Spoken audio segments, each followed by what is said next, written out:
The year is 2015. Nintendo and Universal announced a partnership to bring the famous gaming giant into the established Universal Studios theme parks. A brief tease would come a little over a year later with this video, and in the comments section, fans would speculate on what other famous Nintendo IP would be in the park. Expectations were set in early interviews that while Nintendo considered franchises like Splatoon, they really wanted to focus on one big and immersive world, going with the obvious choice. While this statement was mostly true, they had one more franchise up their sleeve. 6 years after the announcement of the partnership, Nintendo finally cleared things up. We all knew that Universal would feature the Mario Brothers, but what other coveted Nintendo IP would join in on the fun? Would they go for the usual Mario and Zelda approach, or bring in more recent hits like Animal Crossing or Splatoon? Turns out the answer was none of those. They chose Donkey Kong. But why? He hadn't had a game in years, and there were all these other choices that might have seemed better. While we don't have Nintendo's specific reasoning for why other IP weren't chosen, I'm here to pick up the breadcrumbs and explain why I think they chose Donkey Kong and ultimately why that was the right choice. I also got a chance to go to Donkey World myself, and I'll be getting into the execution of all this later in the video. In that Miyamoto video where he said they wanted to completely focus on Mario, either he wasn't telling the whole truth or Universal was pulling a fast one. Donkey Kong was in the plan from the start. In fact, the Donkey Kong ride would be the main attraction. In 2016, a patent was filed for the Boom Coaster. This would entail an engineering strategy that would simulate a vehicle jumping. They didn't even really try to hide the ball here, like this is a minecart, brother. The long and short of it is that you're not actually riding on these rails. There's a hidden one underneath the ride that holds onto you while you're jumping from track to track. While I'm sure you could jam this concept into a multitude of different IP, it seems like a schematic tailor-made for the Donkey Kong Country minecart levels. We're quite grounded in the concept of being on rails in theme parks, but being able to jump from one track to another is a whole new level. The other major reason it had to be Donkey Kong was simply that the other IP weren't ready yet. It's no question that the Mount Rushmore of Nintendo franchises in the Switch generation were Mario, Animal Crossing, Zelda, and Splatoon. Donkey Kong was totally MIA for the life of the Switch besides ports and Mario spin-offs, but these deals were set in place years before the Switch hit the market. The Nintendo landscape was just different back then. Speaking of missing an entire generation, Zelda's Wii U title was set to flip the series on its head and give it a gigantic makeover. And who knew how that was going to turn out in 2015? Animal Crossing had always sold well, especially on the 3DS, but it massively flopped on the Wii U. They threw a ton of weight behind it with legions of Animal Crossing amiibo that just sort of sat on the shelf. I remember buying my copy for $20. Imagine getting a Nintendo game and an amiibo for $20. Splatoon was off to an incredible start, but was way too new to use in a theme park. Meanwhile, Donkey Kong was putting up very respectable numbers on the Wii and Wii U, making it a pretty logical choice from a franchise management perspective. Side note, if you're wondering about Kirby and Pokemon, those IP are only partially owned by Nintendo, which would make a deal like this more complicated and less profitable for them. There are also a few other factors that made Donkey Kong the obvious choice. While the Breath era of Zelda would prove to be incredibly popular, that game was still in development at the time of the deal. Even if you went with Zelda, there's a problem that pops up. Which version of that world are you making? Are you doing the classic NES and SNES sensibilities, or the previous peak of the franchise on the N64? Do you go for the cute and approachable Wind Waker era, or do you bet it all on this new take? The theme park audience would be all sorts of different demographics with their own very different fond memories of Zelda. For Animal Crossing, you would have to come up with a theme park ride, and like, what would you do with that? Ride the train? Take Captain's Speeder out? A game about the simple joys of life isn't really theme park material. As much as I would love to ride the theoretical Nook's Eviction Notice ride, I think there are better options. You can imagine some fun stuff with Splatoon in your head, but these plans were drawn shortly after the franchise launched and we didn't know about the long-term prospects of the series at the time. These theme park rides are huge investments that span decades and attempt to appeal to the widest audience possible, another area where Donkey Kong takes the cake. While Zelda is almost as old, it has taken so many different forms that it doesn't have that same immediate brand recognition that Donkey Kong does. In the wider pop culture landscape, Donkey Kong has an edge because of the simplicity and consistency of his image. Here she is with a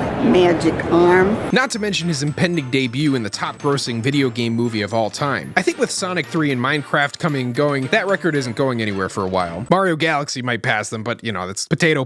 Donkey Kong's probably gonna make some sort of cameo appearance in there too. With all the timelines adding up, as well as the prominence of this monkey temple and everything surrounding the movie and theme park, you have to imagine there was a little brand synergy going on here. It's also interesting to note that while we have confirmation of a Donkey Kong movie coming out from Universal, the Zelda movie is being helmed by Sony. While Epic Universe features WB's Harry Potter interpretation, I have a feeling that there might be some preferential treatment for IP that Universal has access to in the grand scheme of things. Considering all this, it becomes crystal clear why Donkey Kong was chosen.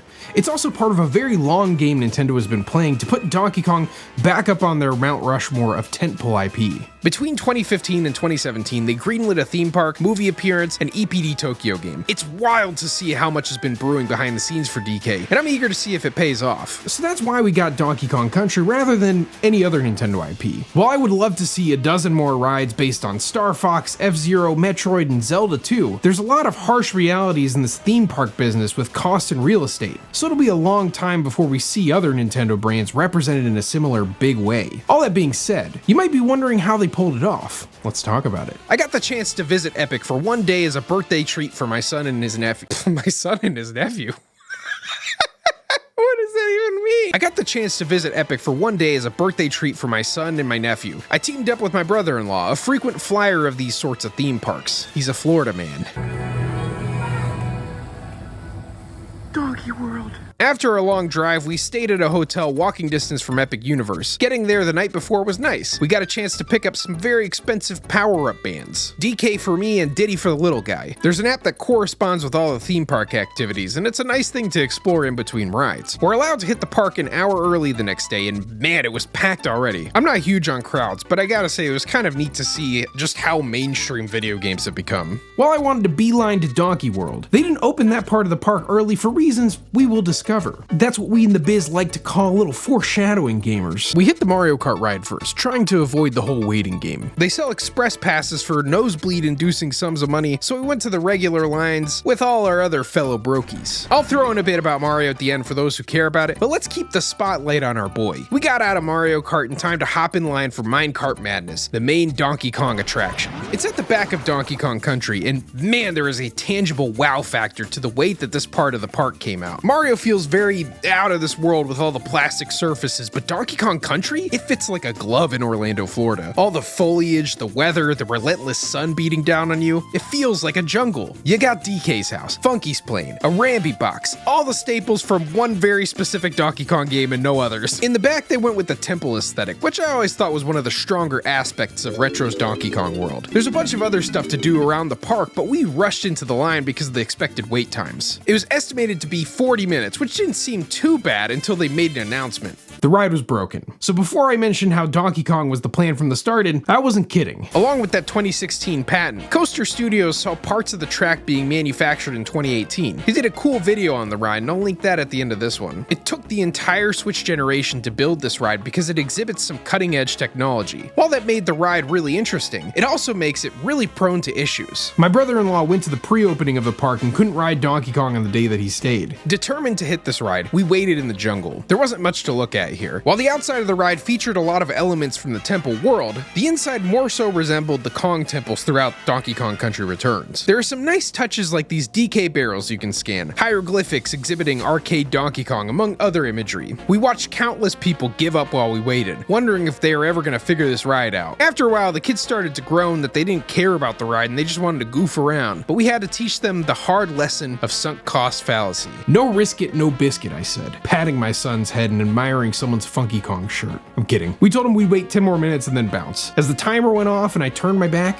the intercom came on again. I didn't even hear what the lady was saying. The crowd erupted in joy, screaming. The ride was fixed and we were pretty close at this point. We turned the corner to see a fully animatronic Cranky Kong. And I gotta be honest, it's a little weird. Cranky Kong has a bunch of out-of-character dialogue he spouts off. The trouble is the Tiki-Tak tribe.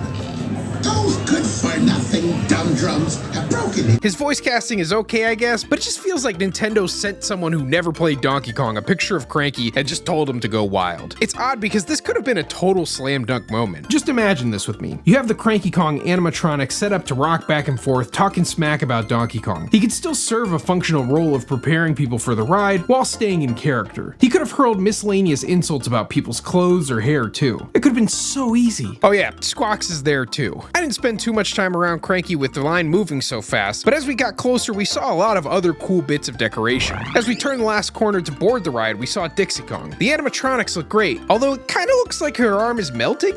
Like, what's going on here, guys? We strapped in the minecart, and this is where things got interesting. You see, the new innovation that Universal was cooking up for so long really made the ride work from an immersion and experience standpoint. There's a bracket that holds the entire vehicle from one side and attaches to the real rail buried out of sight. It looks like you're riding on the minecart rails that frequently dead end, and the illusion totally works. You creep up toward the launch point where the barrel launches you out. You're dodging and jumping from rail to rail, hitting high speeds and looking out at the rest of the park while you're doing it. It's a lot to take in. The ride is a little jerky thanks to that lack of support on one side, but I didn't find it too uncomfortable. It's over pretty quick, but it's a great experience. The other neat part about the ride is how well it's integrated into the park's surroundings. It feels like an extension of this donkey world you're hanging out in. When we got out, I had to try the snacks. We headed over to the bubbly barrel and I got the DK Crush float. The cup has pineapple soda in it, and then there's a waffle cone that they put on top holding banana and pineapple ice cream in it. We had a nice finish on top with crunchy toffee pieces and caramel popcorn. It's expensive as you would imagine a theme park treat to be, but it was a good share with my son. It's really good. The fruity flavors are sweet but not overpowering, and the crunchy bits on top, my boy.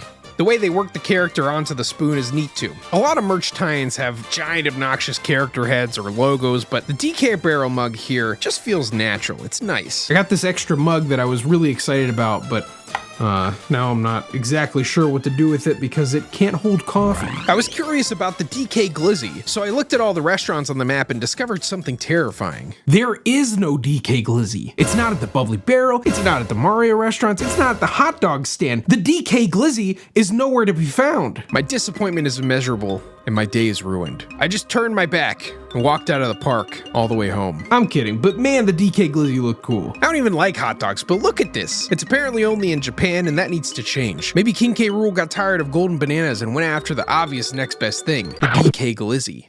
Or maybe he just stole it because he was being left out. I'm leaving here with something. I'm from around the way. I'm leaving with something. Call your local senator and demand justice for the DK Glizzy. Anyway, there's a bunch of other stuff to do around the park. You'll notice that the ride pretty much wraps around everything you're seeing, so other people moving on the minecart is a nice backdrop, especially with the waterfall. You can move around looking for puzzle pieces and Kong letters, and they'll unlock stuff in your app. The app is strangely built as a layer within the Universal app. Kind of weird how it's all displayed, but it's super useful in pre-ordering food and checking wait times, so potato. Go ahead and throw the Donkey Kong in there too. The pictures you earn are nothing out of the ordinary. It's just that house style from Nintendo with illustrations you've probably already seen. The only one that caught me off guard was Monkey Mouth. Ladies and gentlemen, we've got Monkey Mouth. There's a roulette spinning just like the barrel at the end of the returns levels, and you'll get extra little goodies just like you do in the game. I wouldn't say there's like this deep experience within the app, but it's a nice little bonus to have things to do in between rides. The other neat part of DKC is the Rambi crate. You have to get a little crew together and play along with the beat of the song to summon him. It takes a long time for Rambi to break out, so the moment is definitely earned. I didn't see anyone jumping around the DK suit. I imagine it's too hot in the Florida summer to do meet and greets. Funky's Flying By has merch, which ties nicely into his role in Tropical Freeze. If you haven't noticed by now, this park isn't so much a celebration of the Donkey Kong franchise as it is a celebration of Donkey Kong Country Returns. Everything in this park reflects this one particular Donkey Kong game from 2010. At the time the park was built, this made the most sense considering Donkey Kong Frozen Ape wouldn't really work in Orlando, Florida. It's kind of funny, the Mario side has a similar vibe. They play this amazing galaxy arrangement on the way in, but Mario's chunk of the park is frozen in time as well. I think most people walking by won't notice the difference, but 90% of Super Nintendo World was plucked from the Wii U era. Maybe that's why Nintendo was so vanilla in that generation. On one hand, it's a little disappointing I can't go into the Monkey Mines, Crazy Kremland, or look at the Blast-O-Matic in the distance. On the other, I feel like this was the most realizable version of this whole concept. While it'd be cool to have red girders, pirate ships, and jungles all in the same place, they would need a ton of real estate to make that happen. For what it is,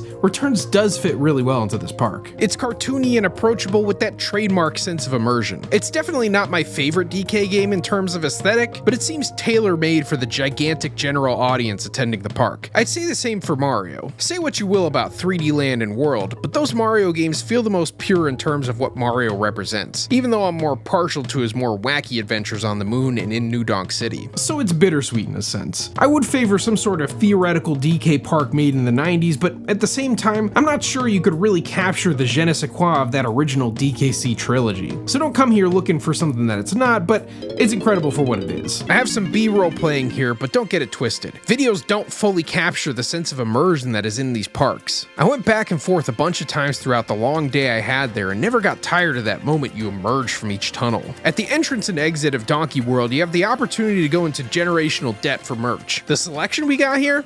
It's alright. I like this headband. They're obviously trying to ape the Disney ears concept, and you know what? They kind of pull it off here. I love merch that feels in-universe. These monkeys do be hanging out in levitating barrels. We got some toys, more toys, giant plush toys, water bottles, pins, and keychains. I hope you like that Mario-style Donkey Kong art because it's everywhere. It's funny because they switched out a lot of these pictures to gel more with the redesign, but here they are, classic as ever. Nintendo needs a new executive role called the Chief Nitpicker. They would just go around and find strange inconsistencies like this. I like this minecart drawing. They got a baby onesie with it, which is awesome, and it's colored like DK's tie. A lot of these shirts are, they're what you would expect. I'm not really impressed, but I might not be the audience for this. I find giant character branded stuff to be a little gaudy. I like other merch like this. Like, check out this Pokemon shirt. And you might be thinking, what do you mean Pokemon shirt? But enhance. You see that? It's subtle and artistic. These little parasects just walking around in the jungle. It's not dragging a PNG onto a canvas or making some sort of arbitrary pattern. I would love to see DK merch do this, like a Hawaiian shirt with barrels, bananas, palm trees, and stuff like that. The symbols of the series woven into a pattern greater than the sum of its parts. They had a red Hawaiian shirt that came close to the concept, but didn't really stick the landing. Maybe I'm just not the audience for this. The company that made my Parasect shirt went out of business, but giant shirts with Pikachu's face on it will persist at Walmart for generations.